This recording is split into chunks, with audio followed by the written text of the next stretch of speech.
나눔가족 여러분 반갑습니다. 마태복음 10장은 마태복음에서 나타나는 5개의 강화 본문들 가운데서 두 번째 단원에 해당합니다.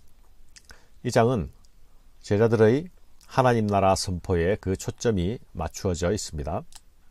첫째 단원이 예수님의 복음 선포와 하나님 나라 전파에 관한 말씀이라면, 이제 둘째 단원에서 제자들이 그 선포 사역을 위임받아 수행하는 것입니다. 이것이 하나님 나라의 전파 원리이기도 합니다. 예수님에게서 제자로, 그 제자들이 다시 제자 삼는 사역을 통하여서 주님의 복음은 주님께서 다시 오시는 날까지 전파되어 가는 것입니다. 전단락의 마지막 말씀이 추수할 것은 많은데 일꾼이 적다라는 말씀이었죠. 주님은 오늘도 추수할 들판을 바라보시면서 추수할 일꾼들을 부르고 계십니다. 우리 성도들도 이 부르심에서 예외가 아니죠. 우리는 오늘 그리고 지금이라는 시간 속에서 제자로서의 부르심과 소명을 감당해야 합니다. 예수님께서 부르신 그 제자의 자리에 내가 서 있는지 다시 확인해 보아야 하겠습니다. 이제 예수님께서 드디어 12제자를 임명하십니다. 굳이 12를 부르신 것은 그들이 이스라엘 12지파를 대신할 새 이스라엘의 대표자가 될 것이기 때문입니다. 야곱의 12아들을 통해서 이스라엘 12지파라는 한 나라가 이루어지지 않았습니까? 그처럼 지금 세워진 12를 통하여서 새로운 이스라엘이 세워질 것입니다. 부르심을 받은 12제자들은 그 이름이 하나하나 공개되고 있습니다. 12의 이름 중에 유일하게 설명이 붙는 사람이 하나 있죠. 바로 가롯 유다입니다. 그는 부르심의 자리에 있다가 결국 이탈한 자입니다. 그의 탈선은 예수님을 팔아먹는 데까지 나아갔지요. 부르심을 받았다고 모두 순종하는 길을 걷는 것은 아닙니다.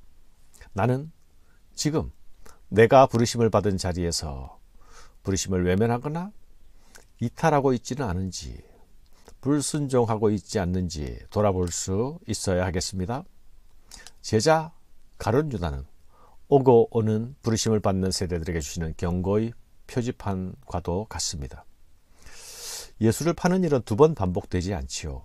그러나 제자의 이름을 가졌으나 실상은 제자가 아닌 자의 이름, 그 이름이 가룟 유다입니다. 제자들이 부르심을 받은 것은 보냄받기 위함입니다. 파송을 위함이죠. 제자는 소명받은 자요, 동시에 제자는 파송받는 자입니다. 보내심이 없는 부르심은 없습니다. 내가 주님의 부르심을 받은 것이 확실하다면 주님은 나를 어디론가 보내실 것입니다. 그것이 어디인지 확인해야 합니다. 자신이 가야 할 곳을 알지 못하는 자는 주님의 제자라 할 수 없습니다. 예수님은 부르신 자에게 권능을 주십니다. 예수께서 그 12제자를 부르사 더러운 귀신을 쫓아내며 모든 병과 모든 악한 것을 고치는 권능을 주시니라. 이 권능은 앞 단원에서 예수님께서 보여주신 것과 동일한 권능입니다. 예수님은 제자들에게 자신이 가진 권능을 주시면서 하나님 나라가 도래했음을 선포하게 하십니다. 예수님께서 말씀만이 아니라 치유와 축교의 능력을 통해서 하나님 나라가 임함을 볼 수 있게 하셨던 것처럼 제자들도 동일하게 예수님께서 가지셨던 그 권능을 행하게 하십니다. 이런 의미에서 제자들은 작은 예수들이라고 할 수 있습니다. 그들은 예수님처럼 천국 복음을 선포합니다. 병든 자를 일으키고 귀신을 쫓아냅니다. 그러나 인간이 힘을 가지게 되면 유혹을 받게 되죠. 제자는 주님께 위임받은 권능으로 자신의 나라가 아니라 예수님의 나라를 소개하고 예수님의 나라를 보여주어야 하는 자들입니다. 보내심을 받은 자는 가야 할 대상이 있습니다. 가야 할 곳의 우선 순위도 있습니다. 예수께서 12를 내보내시며 명하여 이르시되 이방인의 길로도 가지 말고 사마리아인의 고을에도 들어가지 말고 오히려 이스라엘의 집의 잃어버린 양에게로 가라. 예수님은 온 세상의 구주로 오시지 않았습니까? 사마리아인이나 이방인들도 하나님 나라의 백성이 될 것입니다. 그러나 예수님은 먼저 이스라엘의 잃어버린 양들에게로 가라 하십니다. 유대인들에게 먼저 복음이 전파되어야 한다는 것입니다.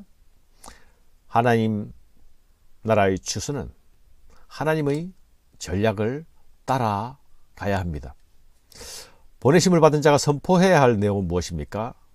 가면서 전파하여 말하되 천국이 가까이 왔다 하고, 천국이 가까웠다는 선포는 예수님께서 갈릴리 사역 중에 하셨던 선포의 내용과 동일한 것이죠. 제자들은 동일한 하나님 나라의 임함을 자신들이 가는 유대 고을마다 가서 선포해야 합니다. 보내심을 받은 자가 지켜야 할 준칙이 있습니다. 너희가 거저 받았으니 거저 주라 하십니다. 값없이 받았으니 값없이 주어야 하는 것이 변함없는 선교의 교리입니다. 원리입니다.